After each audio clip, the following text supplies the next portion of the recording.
नमस्कार, मैं जूली तिवारी।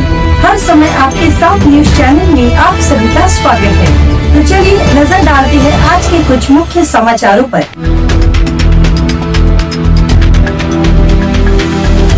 15 दिन का अल्टीमेटम, दुकानों पर संकट, अमरनाथ के नोटिस को लेकर बवाल, प्रशासन पर मनमानी के आरोप। अमरनाथ नगर परिषद द्वारा दुकानदारों को दिए गए नोटिस के बाद शहर में विवाद गहराता जा रहा है। 21 अप्रैल को जारी नोटिस के तहत शिवाजी मार्केट क्षेत्र में व्यापारी सुरेश बाबन झगड़े सहित कई दुकानदारों को 15 दिनों के भीतर अपने दस्तावेज जमा करने का अल्टीमेटम दिया गया है।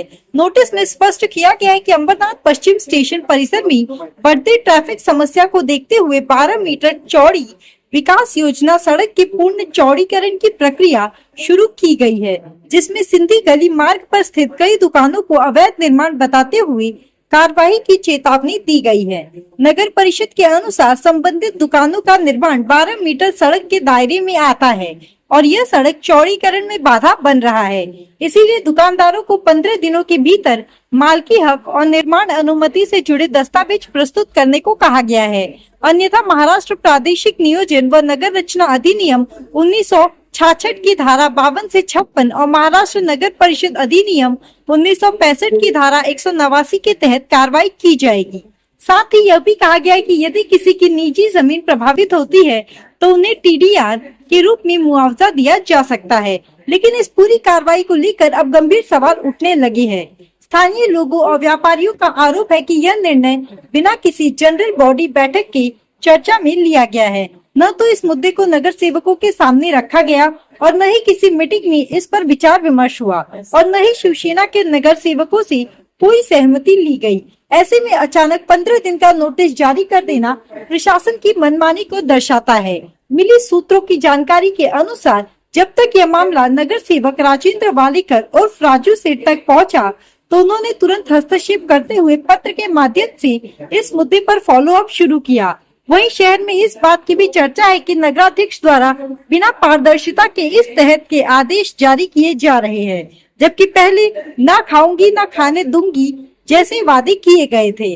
व्यापारियों और स्थानीय नागरिकों का आरोप है कि मुख्याधिकारी उमाकांत गायकवाड़ और नगराध्यक्ष तीसरी करुंजली ने इस गंभीर मुद्दे को नजरअंदाज किया है और बिना जनप्रतिनिधियों को विश्वास में लिए कार्रवाई की जा रही है। इससे न केवल व्यापारियों की आजीविका पर खतरा मंडरा रहा है, बल्कि प्रशासन की कार्यप्रणाली पर भी सवाल खड़े हो रहे हैं।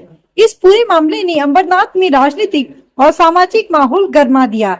एक ओर प्रशासन ट्रैफिक सुधार के नाम पर कार्रवाई की बात कर रहा है, तो दूसरी ओर व्यापारी अपने अस्तित्व की लड़ाई लड़ रहे हैं। अब सभी की नजरें इस बात पर टिकी है कि क्या प्रशासन इस विवाद पर पुनर्विचार करेगा या मामला और ज्यादा तूल पकड़ेगा।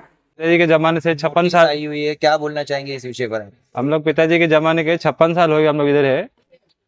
और अपना 2019 में यही मैटर हुआ था, तो हम लोग हाई कोर्ट से मैटर जो था वही रोड कटिंग का, तो हम लोग जीत के आए थे। वो जजमेंट लेटर भी पड़ा है, उसमें क्लियर लिखा था कि आपको दूसरी जगह दिया जाएगा, बाद में हम लोग हटाएंगे आपको जो भी कार्रवाई।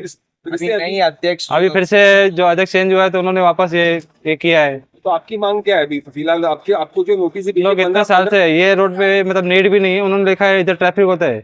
अपने पास सब वीडियो पड़ा है, शाम के टाइम का भी रात के टाइम का भी। यहाँ पे कुछ ट्रैफिक नहीं, कुछ नहीं। और आपको यहाँ पर जगह खाली करने की नोटिस दी गई है 15 दिन में। हाँ, तो आप स्थान अर्पण करेंगे कि यहाँ पर? नहीं, अपने को यहाँ पे ही है ना, दूसरे की तरफ भी जंगल में जगह देंगे थोड़ी हम लोग उधर जाएंगे। ही गल्ली ह्या मला वाटतं 70 वर्षापासून माझ्या वडिलांपासून मी बघतोय का तिथे एक बदलानी टेलर म्हणून राहायचे, म्हणजे त्यांचं एक दुकान होतं। त्यावेळेसपासून 70 वर्षापासून तिथे त्यांचं वास्तव्य त्या बांगडी गल्ली झालं, त्यानंतर तुमचं सिंधी गल्ली झालं। ह्या गल्लीला नगरपालिकेने अचानक नोटिसा गेल्या त्यांना का 15 दिवसामध्ये तुम्ही त्या खाली करा, अन्यथा आम्ही नगरपालिका ते तोडू। एखाद्या व्यापाऱ्याला जर तुम्ही अन्याय करत असाल तर शिवसेना ही व्यापाऱ्यांच्या हमेशाही पाठीमागं उभं राहणार। आज मला वाटतं शहरामध्ये विकास होणं हे अत्यंत महत्त्वाचं आहे, परंतु त्या व्यापारी 70 वर्ष राहणाऱ्या व्यापाऱ्यांचं काय करणार? त्यांना आपण कुठं प्रस्थापित करणार आहात? सगळ्यात महत्त्वाचं तर तुम्ही आज पावसाळ्याचे दिवस आहेत आणि व्यापाऱ्यांना तुम्ही नोटिसा देताय का तुम्ही 15 दिवसामध्ये खाली करणार, त्यांचं प्रस्थान कुठं करणार, त्यांना तिथं राहण्यासाठी किंवा त्यांच्या दुकानदारीसाठी त्यांना जागा कुठं करणार. तर ह्या व्यापाऱ्यांवर जर अन्याय होत असेल तर संपूर्ण शिवसेना ही व्यापाऱ्यांच्या पाठीमागं उभी राहू. आणि तुम्हाला सांगतो का मला काल व्यापाऱ्यांनी एक पत्र दिलं माझ्या नावाने आणि ह्या व्यापाऱ्यांच्या ह्या सह्या आहेत सगळ्यात.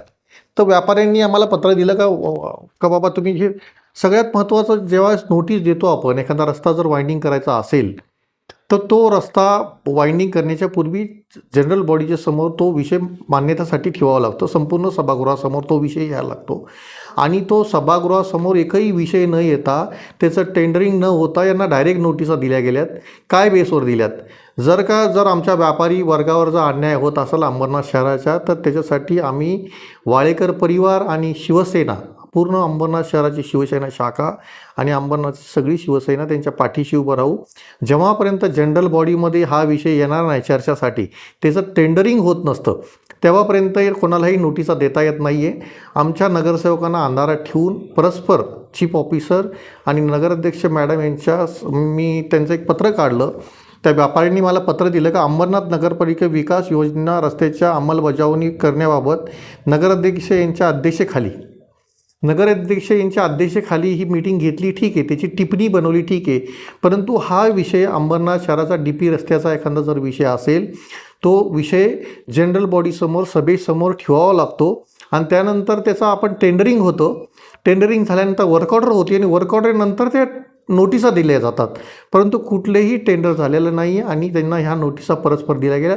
तर ह्या अंबरनाथच्या व्यापाऱ्यांवर अन्याय आहे आणि त्यासाठी आम्ही सदैव त्यांच्या पाठीमागे उभं राहू. सर, हे बांगडी गल्लीचे लोकांना हे लीजवर राहतात ते तिकडे 70-75 वर्षापासून, तर यांना ऑल्टरनेट रूम भेटणार की गाले भेटणार की असंच आश्वासनमध्ये होऊन जाणार सर? बघा, साहजिकच त्यांना गाळे आपल्याला द्यायलाच पाहिजे. आज तुम्ही शिवमंदिरचं झोपडपट्टी तोडली, आज 25 ते 30 घरं त्यांच्यावरही आम्ही अन्याय केलेला आहे. त्यांना अजून कुठेही जागा दिलेली नाही, ते बिचारे आजही उघड्यावर झोपतात. त्याचप्रमाणे अंबरनाथ शहरातल्या मला वाटतं कितीतरी 100 गाळे आहेत. तर यांच्यावर अन्याय झाला तर यांचा व्यापार उदरनिर्वाह पुढं करणार. त्यांच्या घरातली मुलं बाळ आहेत, उद्या शाळेचे दिवस आलेत, मे महिना संपल्याच्या नंतर ती शाळा चालू होतात. तर हे उघड्यावर पडून यांचा व्यापार बंद करण्यामागं आमचा मला वाटतं विकास आहे का? विकासच करायचा आहे अंबरनाथ शहराचा. तर भरपूर रस्ते आहेत. तुम्ही सगळ्यात महत्त्वाचं तुम्ही अतिक्रमण रस्त्याचं का हटवत नाही आहे? शिवाजी चौकात मोठं अतिक्रमण उभं आहे, तिथं तुमचा रस्ता अडला जातो आहे.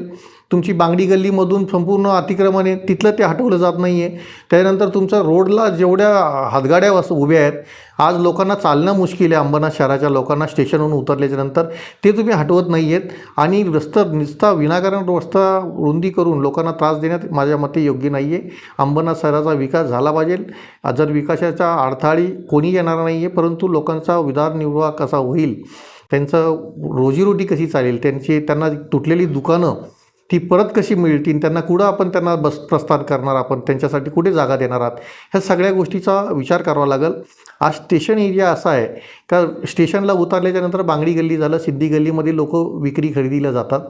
तसंच त्यांना जागा आपल्यासाठी कुठे आपल्या नगरपालिकेकडे त्यांना आज 70 वर्षाच्या लोकांना आज मला वाटतं मुख्यमंत्री महोदयांनी 2000च्या नंतरच्या झोपडपट्ट्या किंवा त्यांना फिक्स केल्यात. तसंच यांनाही माझ्या वाटते इथे त्यांना फिक्स करण्यात यावं आणि आपला रस्ता पुढचा जो वाइंडिंग करायचा आहे तो रस्ता आपल्याला अतिक्रमण हटून मोठा जर केला, तिथं रिक्षा स्टँड आहे, अनधिकृत रिक्षा स्टँड आहेत. त्यानंतर तुमच्या झोपडपट्टीतल्या बाया बाहेर तिथं बसतात समोर, काही लोक विकायला बसतात, काही भाजीपालेवाले विकायला बसतात, त्यांना बाजूला करा, ऑटोमॅटिक आपला रस्ता मोठा होईल. मी एवढंच तुम्हाला याच्या माध्यमातून सांगू इच्छितो. सर, ते मालकी मला असं समजतं का ती जागाच मालकीची आहे कोणाची तरी, आणि जर नगरपालिकेची जागा असेल तर तिला TDR कडून देणार आम्ही. जर कोणाची प्रायव्हेट प्रॉपर्टी असेल तर तिला TDR देता येतो, परंतु जरी मालकीची जागा नसेल, नगरपालिकेची प्रॉपर्टी, तर नगरपालिकेच्या जागेवरती जर भाडोतरी ते बसलेले असतील तर त्यांना TDR आम्ही कडून देणार. ते साफ खोटं आहे. हे ज्या पद्धतीने ही नोटीस दिली गेली, अत्यंत खोटे प्रकारची नोटीस दिली आणि व्यापाऱ्यांना त्रास देण्याच्या उद्देशाने ही नोटीस माननीय नगराध्यक्ष आणि चीफ ऑफिसर साहेबांनी याच्यामध्ये मिळून हे सगळा प्रकार केलेला आहे. तो आज के लिए बस इतना ही. कल फिर मिलेंगे इसी समय इसी चैनल पर. तब तक तक के लिए मुझे दीजिए इजाजत। धन्यवाद। हमारे चैनल को सब्सक्राइब करें और बेल आइकन दबाना ना भूलें ताकि हमारी खबरें सबसे पहले आप तक पहुंचे।